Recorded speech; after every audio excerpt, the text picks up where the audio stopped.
to Advanced and Performance Driving. I'm Reg Local. We're still in India, and I'm going to do a little piece about driving off-road. The irony of that is that actually we're not off-road. This is the Manali to Leh highway, believe it or not. We're on one of the rougher sections of the Manali to Leh highway. In some parts it's a really good road, it's well tarmacked, there's a lot of work going on at the moment. There's a plant behind us over here that's manufacturing tarmac asphalt to spread on the road, but some of the sections are completely unlaid like this and worse, and we're going to get onto some worse parts now.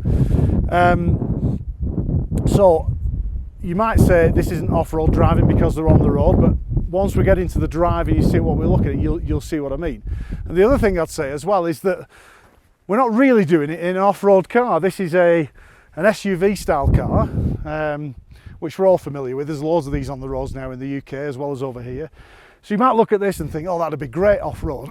Well, you know, actually the thing is about this car, it's not four-wheel drive, it's only front-wheel drive. The rear axle just holds the back of the car up basically. It's not got any special tyres on it, it's on road tyres.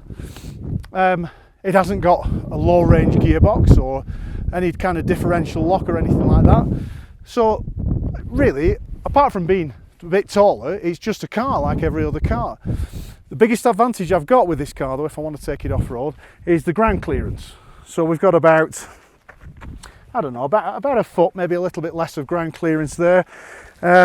We've got a reasonable angle of attack at the front there, which allows us to go up slightly steeper slopes.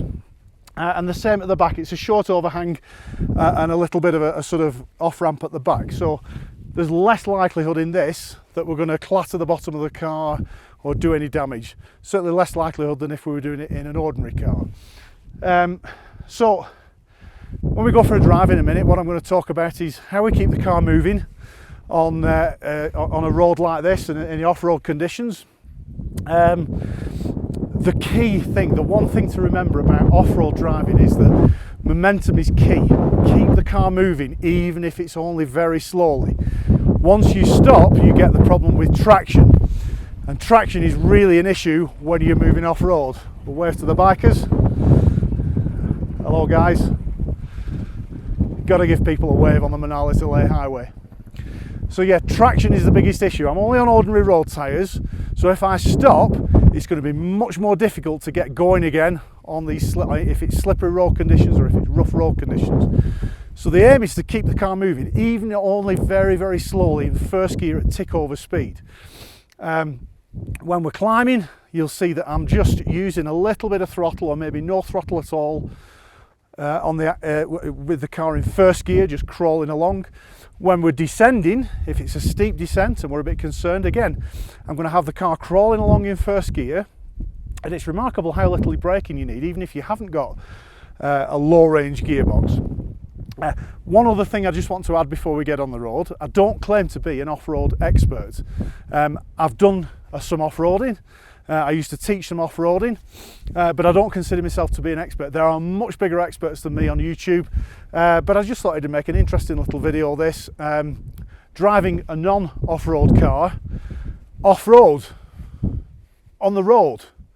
So let's go and have a drive. Okay, let's go off-roading on the road, in a road car. It's not an off-roader, you know what I mean. So, first of all, one of the things you really need to bear in mind with this is that you need to be looking between 5 and 10 car lengths in front of your vehicle all the time. That's to plot where you want to put the vehicle. And alongside that, you also need to be extending your view. We can see a vehicle coming towards us in the distance there. So I'm looking for the most appropriate path for this vehicle to take up this hill. Now on the right hand side of the road there's some tarmac, but I've got a vehicle coming towards that. So one of the things you need to bear in mind is where there's lumps and bumps and things that rise up in the middle of the road, try and put a wheel over them. Don't straddle them. If you straddle them, you run the risk that you're going to cause some damage to the underside of your vehicle. And underneath the vehicle there's some sensitive bits of kit. You've got the sump. If you damage that, you could lose all your engine oil very quickly. You've got your exhaust, you've got all the bits of suspension components. So we want to keep any lumps and bumps and ridges up the middle of the road away from the bottom of the car. So I'm picking a route here now, I'm looking at the tarmac. What I'm also doing is extending my view into the far distance, so if you look all the way around the corner to the left, that's where the road's going. get some pretty impressive extended views on this road, to be honest. And now I'm looking for just the right place to put the wheels. But what you find is you really zigzag up these roads sometimes, just putting your wheel over lumps and bumps or finding the smoothest part of the road. Don't be shy about using the whole width of the road here, because that's the advantage of that extended view. You can see if anything's coming well in advance. So at the moment I've got the car in first gear, my foot is off the clutch completely. That's very important.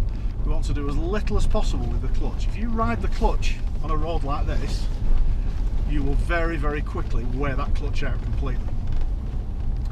And I'm not entirely sure how far we are from civilization as such, but we're a long way. We could be up here overnight. If we had a breakdown, it's an overnight job. And much as I love India and the Ladakh region and Himachal Pradesh, I don't really want to spend the night out. I've got a nice hotel at the end of this trip, so I don't want to spend the night out.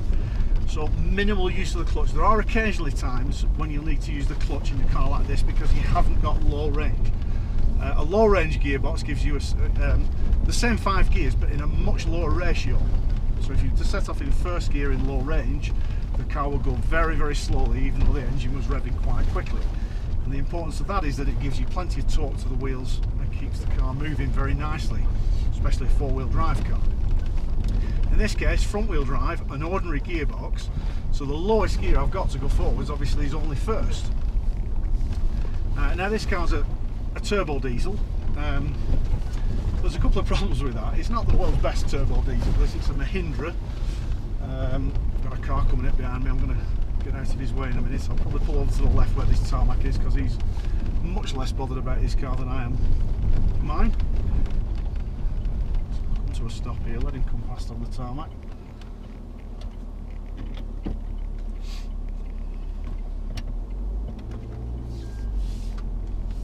So there's somebody else off-roading on the road in a non-off-road road car. So yeah, the engine isn't the best.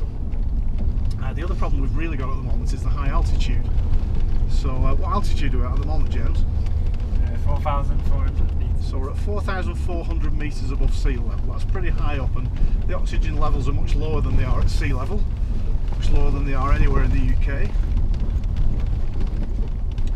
And of course that affects the engine's performance. It's struggling to breathe like we've been doing for the last few days. And it means you get much less power and torque out of the engine.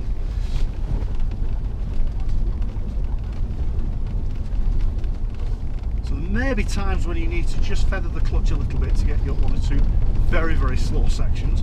I was stuck behind a lorry a little bit earlier on, and he was going very slowly in a low range gear, and my only option really was to just use a little bit of clutch to get us up the road we were on because I really didn't want to stop. And that's the next thing, that's what I was talking about before. Try not to stop. Momentum is absolutely crucial when you're driving on roads like this.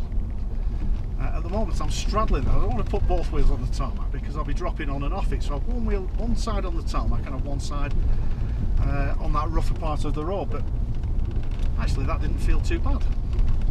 Picking the smoothest path through.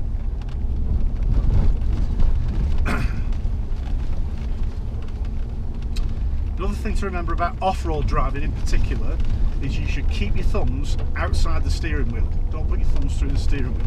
I'm quite happy to drive with my thumbs through the steering wheel on the road. I don't feel like there's any massive risk, but when you're driving off-road you can see how much the steering wheel is kicking about in my hands. I'm just going to let this driver behind come past me. And I've used the Indian signal there to come past, which is a right indicator to show him that he should pass on the right hand side. That seems to be a common thing amongst Indian drivers, so it's using local customs there. So yeah, keep your thumbs outside of the steering wheel. What you don't want is the steering wheel kicking round and catching your thumb and spraying in, or even breaking the thumb, but I think it's a rare occurrence, but better not to take that risk. Again, we're a long way from help here.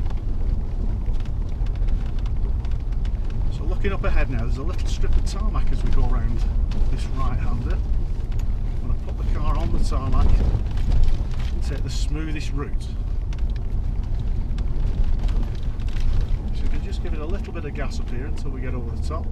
You can see immediately it drops away. Now we're on a downhill slope, so here what I'm going to do is just come off completely. Both feet are off the pedals, they're flat on the floor, and I'm just using first gear to hold me on the hill and then just to take me over the bumps, and now I'm just putting my foot back on the gas pedal again.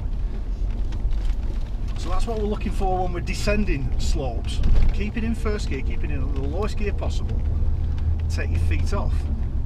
Less likelihood that the wheels will lock up or that the ABS will kick in, and the engine will just keep those wheels turning. And again, it's very important that we keep that momentum in the car.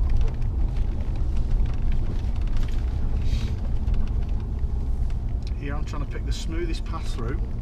The other thing we have to bear in mind on these roads in India is that there are some horrendous drops on the side of the road.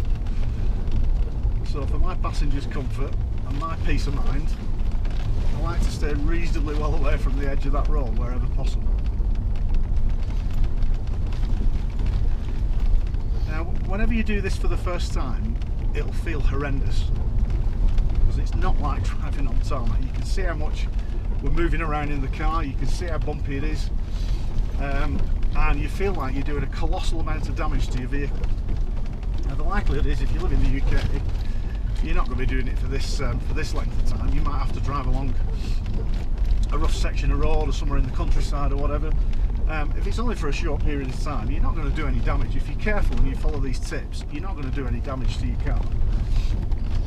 Over here, we've had miles and miles and miles of this. When I say miles and miles, we're currently on a 200-mile trip today. And like I say, a good portion of the roads are in good condition, but a significant proportion are in a condition like this. The good thing is though, this is a hire car. So I'm going to try and make sure that, fingers crossed, we don't get any damage at all, because I don't like damaging vehicles. If we do, and it's on the underside of the vehicle, I think we'll be okay. We get the car washed before we go back. And it doesn't look too obvious that we've been driving the car off-road, I think we'll be alright. So look at this right-hander now. The other thing is, horn use is very much encouraged in India. So on the approach to blind corners like that, a little toot of the horn. If there's anybody coming the other way, they'll pick that up, they'll hear it, and they get a little bit of advance notice that we're coming towards them. So there, lulled us into a false sense of security there. A little bit of tarmac, just thought we might be able to get going, and then we're back down to the really rough stuff. So this feels and looks very much like we're driving around a quarry. But I know I said it before, I'll say it again, this is the Manali to Leh highway. Anybody else ever driven on a highway? Have you got highways like this near where you live? I haven't.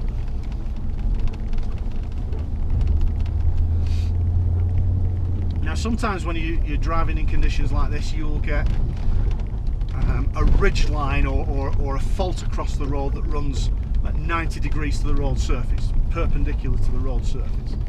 So my tip, and here's one coming up here, so my tip with these is don't hit them with both wheels at the same time.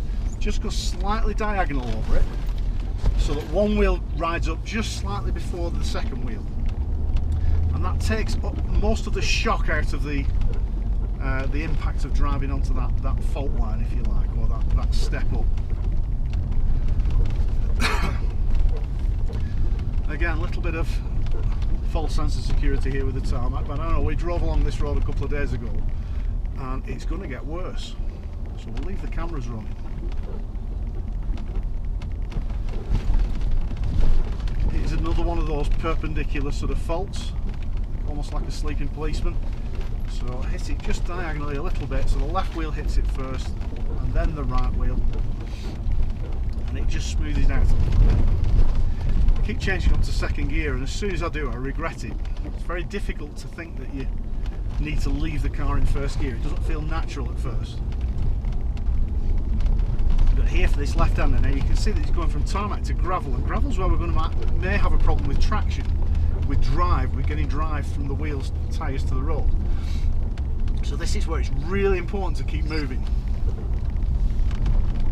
And keep the engine revs low. I don't want too much wheel spin. Sometimes a little bit of wheel spin is okay, but I don't really want too much wheel spin when I'm going around a tight corner like that, because all that will happen is, because this car doesn't have a lock-in differential of any kind, all the drive will go to the wheel which is spinning and will slow down and then stop.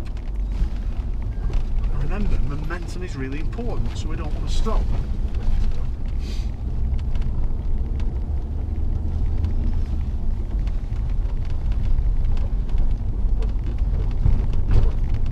Quite often you'll find that there's a section of road that they don't want you to drive over, and they'll just put some rocks on it, put a few rocks out. There's no traffic cones. Have we seen a traffic cone at all since we got up here? I don't think we have. When they were tarmacking the road before. Sorry? When they were tarmacking the road. Oh yeah.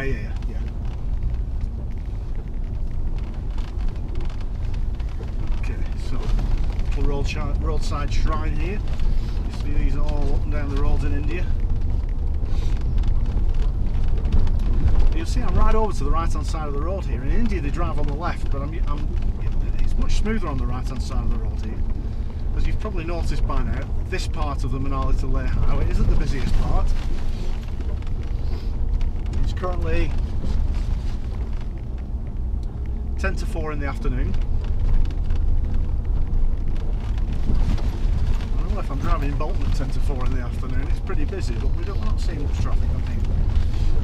One thing that's really impressed us is the types of vehicles that use this road. So this road is used by heavy goods vehicles, buses, it's used by motorcycles. You see a lot of motorcyclists, mostly tourists, hiring Royal Enfield bikes.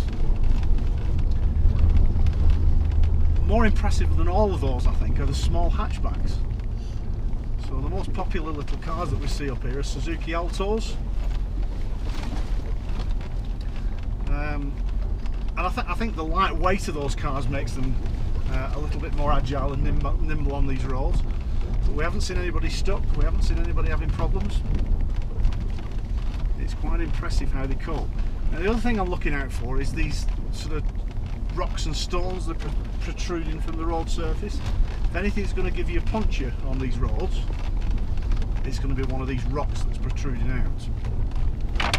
So again, using this principle of looking 5 to 10 car lengths in front, trying to work out where I need to put the car. I'm also factoring in whether there's any rocks or other sharp objects in the road that might cause us a problem. One of the bridges we came over before had a big lump of metal sticking out of it that just would have shredded the tyre. And again, we're a heck of a long way from civilization. I would hate to have a puncture up there. Now I've got the bus and the truck coming towards me, so like I was saying, heavy vehicles, buses. So I'm really forced to stay over to the left hand side of the road. I want to avoid that rock on the left there. So I'm just going to, again, I'm rolling over in first gear. We're going slightly downhill now. So I'm in first gear with just a little bit of gas on, no need for any brakes. And I'm looking all the way around to the left. As far as I can see right to the left, there's a little tent encampment coming up off to the left there. I can't see any vehicles coming towards us. Oh, a little bit of tarmac. Oh, that feels like the M6, doesn't it?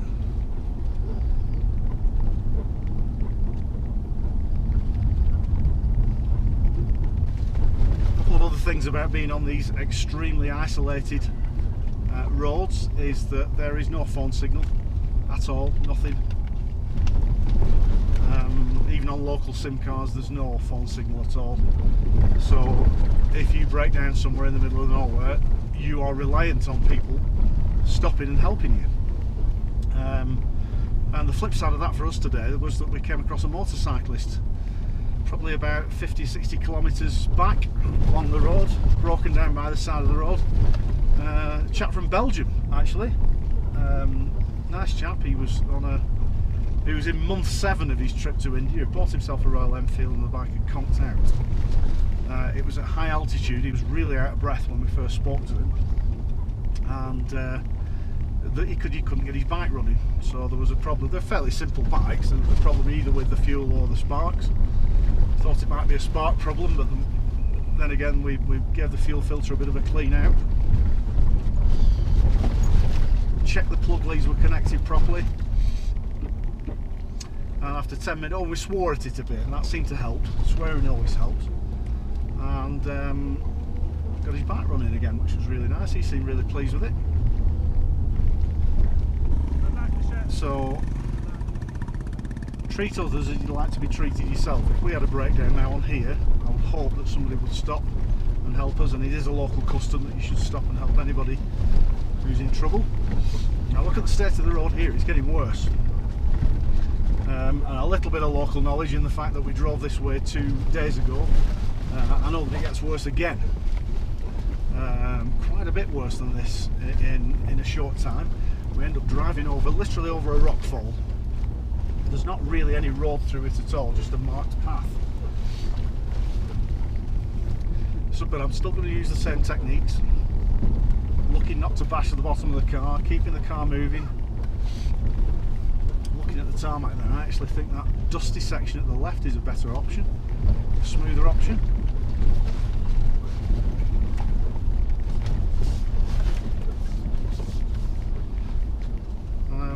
The steering technique that I use when I'm on driving on roads like this is almost universally pull push.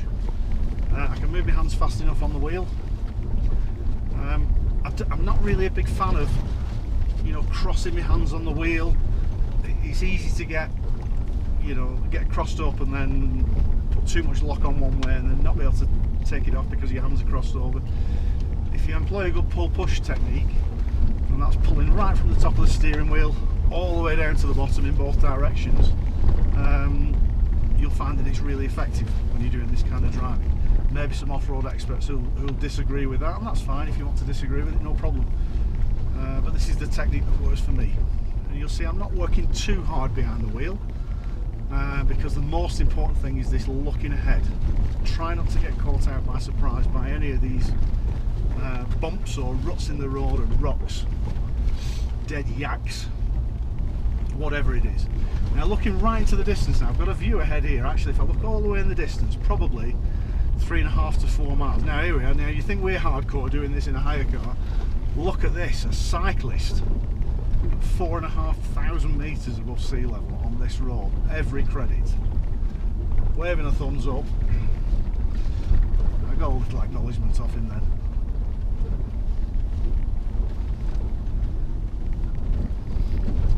The fitness levels for that are incredible. There's another cyclist down here as well.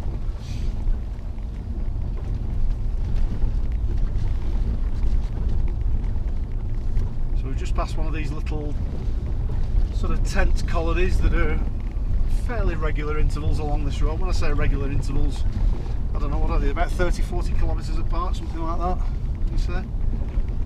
Which isn't that regular, is it? But there are little cafes there. You can get I was going to say a room, but you can sleep in a tent overnight. I'm watching this cyclist now. They're looking like they want to pick that route, so I'm going to go to the right. He'd already picked his route. We'll give him priority. Give him a wave. Yeah, he's got his head down. He's concentrating. So what I try and do with motorcyclists is give them the route that has the least gravel on it. As a motorcyclist myself, the one thing you don't want to be on is gravel, and the one thing you don't want to be pressing the brakes on is gravel. So if there is a little bit of tarmac, I'm quite happy to give that over to the motorcyclist coming the other way. So I've picked the tarmac here. I think I've made a bad choice, so I'm going to move over to the left and onto this gravel section here, which is a bit smoother than the remaining tarmac. I'm looking all the way around to the left. I can see a car moving from right to left in the shade of that hill in the distance. I can see a truck moving from right to left, and I can also see there's a cloud of dust off there to the left, and if you look there you can see 3 or 4 heavy commercial vehicles or buses coming this way. So I'm already forming the plan. Where am I going to meet those vehicles, and what am I going to do when I meet them? At the moment this road's quite wide, plenty of width to pass these vehicles. In some places it is single track, and I mean single track in a Scottish single track road sense, and that's not really where you want to meet a heavy goods vehicle coming the other way. Again, that tarmac's tempting, but actually it's a bit smoother on this side, on the gravel. Still in first gear. So my brain's readjusted now. Quite happy sitting in first gear, quite happy using the revs as well. First gear means that loads of torque goes to the wheels. And torque is that twisting action that helps move a heavy object, like a car, away from stationary and along at slow speeds. I'm just trying to keep it moving all the time. Here, this is a difficult one to find a way through. So I'll come right off the gas, get the car down to tick over. Where you get a really bumpy section, just let the car drop down to tick over. And in a modern engine, that should be enough to get you through most sections, most tricky sections. Looking across to the left now, I can see at least one motorcyclist, I think it is, coming towards us. And then there's a bit of a cloud of dust, and that's not a vehicle, it's just, you can see it's very arid and dry in this part of India at this time of the year. For 8 months of the year it's snowbound completely up here. This road is closed. It's only open for 4 months of the year. We're here in September. But it gets really hot. What is it at the moment? It's 18 degrees outside at the moment. At 4,500 metres above sea level. Drop down a little bit lower, it gets into the 30s very quickly. But it's actually a couple of cyclists again that we saw. So respect is due. Let's try and let them pick a route. That one looks like he's gone all the way over to my right, to his left, her left. He wants the tarmac, so they can have the tarmac, no problem. Give them away. Yeah, I think they've got more things on their mind than waving back at them. 4 pasty looking foreigners. Oh yeah, we got one from It's a really social activity driving in India. Constantly interacting with other people, smiling and waving. People are very friendly. The quality of the driving leaves a lot to be desired. You see that from some of the other videos, especially in towns and cities. But none of it's particularly aggressive, it's just they want to get on with it. Now if you look off to the left, the trucks I think that we saw are part of a piece of construction work that's going on. And just beyond there is a particular road that I wanted to show you. These are extremely rough, so you think this is bad. Wait till you get on this bit. It looks as though traffic's been stopped at the moment. 2 cars there that I allowed past before were just stopped at the construction site. Bit of a perpendicular bump. Now we're in the shade, we'll get a better view of what's going on. Yeah, it looks like we're being held here at the moment. Well, this is a regular occurrence on these roads as well. They're constantly maintaining them. They suffer landslides. I mean, look at that big rock formation to the right there. There's constantly rocks dropping off and landslides, filling the road with all this detritus, and it needs clearing. So whilst this road is open for those 4 months, there are construction crews all over the place. Now, some water. The risk with water is we don't really know how deep it is. I've slowed down now to below tick over speed, so I've just dipped the clutch and gravity is helping us here. And I'm picking a route through, and I think there's no other way just to go straight into this water. Everybody else has got through. I'm going over to the right because that stream looks narrow, looks the shallowest. And with water, all you want to do is pick a nice constant stream, sorry, a nice constant speed. Try to avoid making a bow wave. You don't want water washing up over the bonnet. The best tip with water is never ever drive into water unless you know how deep it is. See people on the television getting stuck in floods all the time, don't you? Never drive into water unless you've either got out and walked through it or you know exactly how deep it is. Here I was relatively confident because these other vehicles have got through. It looks like somebody's stuck here. You can't always spot everything, can you? Oh, somebody's stuck and they're getting a push up this hill. Now this looks a really tricky section. We should have some fun getting up here. So I'm just going to roll to a stop, pull up behind these other vehicles. I've pulled right over to the left because there might be vehicles coming the other way as well.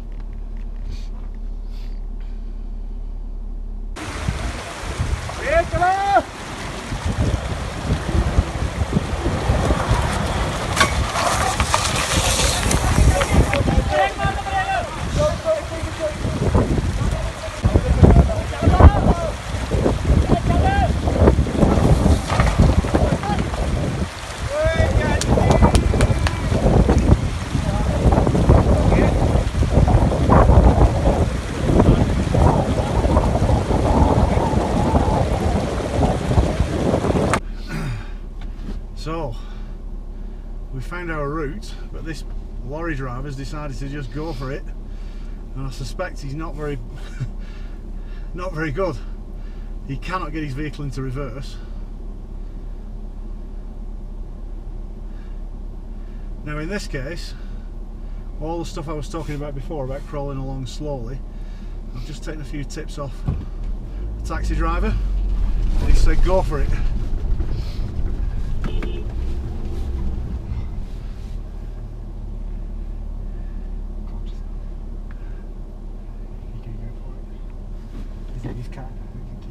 Yeah, I'm going for it.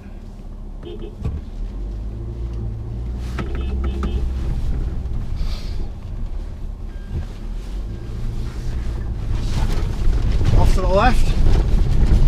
Leave it in first gear. Keep it moving. Bumpy, bumpy, bumpy. Keep it moving. Here we go.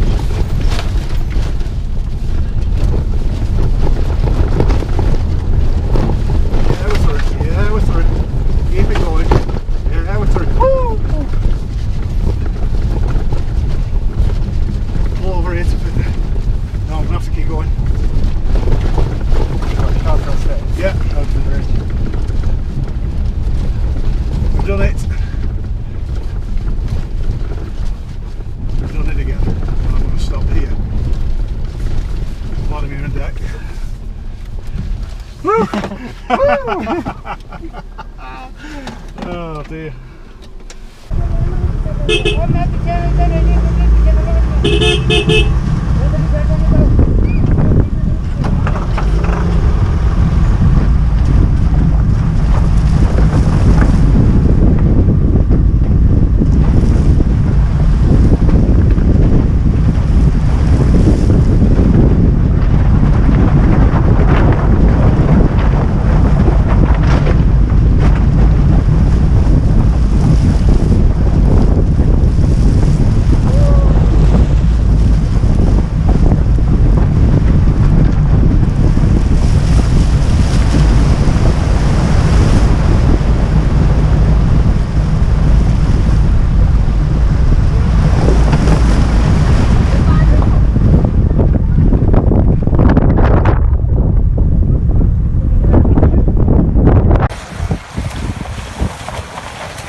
So now I'm back to my first gear crawling.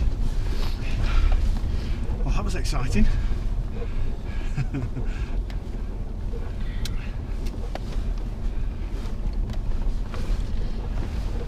Back the room. I'll roll through this bit of water here. Hopefully I can get past these trucks here. Just keep a bit of momentum going in first gear.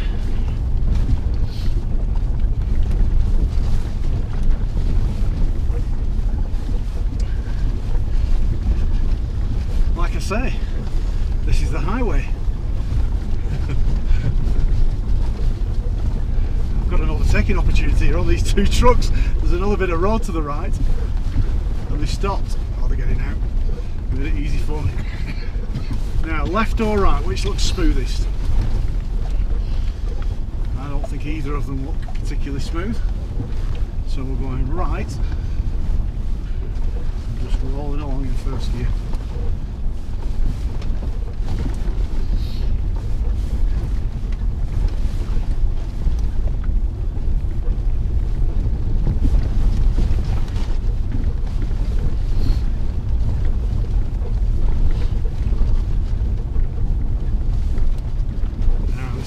Steeper up and down, down and up.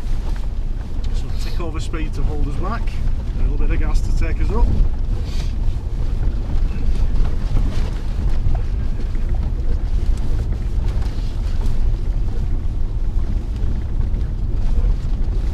Now hopefully the one thing you should take from that is just how capable front wheel drive cars are. Front wheel drive is a little bit better than rear wheel drive in conditions like that. The guy that was originally stuck was in a rear wheel drive car. He was just spinning all the power away at the back. How many people do you know that buy an SUV, a full-on four-wheel drive Range Rover, and never ever take it off-road? We've just been off the road, driving in those conditions in our little Mahindra XUV, which we've all quietly grown to love during this holiday, or at least respect, because it doesn't use any fuel.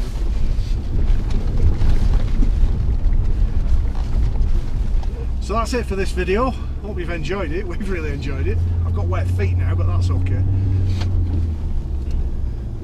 If you've enjoyed it, don't forget to subscribe to the channel. Press the little notification button. You'll get an email every time I upload a new video.